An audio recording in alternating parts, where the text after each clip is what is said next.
போறோம், எதை கட்டி ஆட போறோம் யாருக்கும் தெரியாது. சொத்து சொகம் கூட வருமா, சொந்தமிட்டு நீ தனி மரமா, நிற்கும் வர உனக்கு அது புரியாது.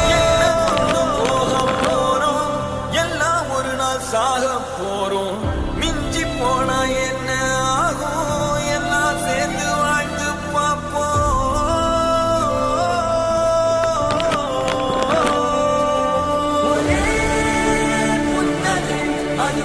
நான் தான் உங்ககிட்ட எல்லாமே சொல்லிட்டு போயிட்டேன், அப்புறம் எதுக்குடா என்ன கூப்பிட்ட? 2 நிமிஷம் நான் சொல்றதை கேளுங்க. இந்த தண்ணி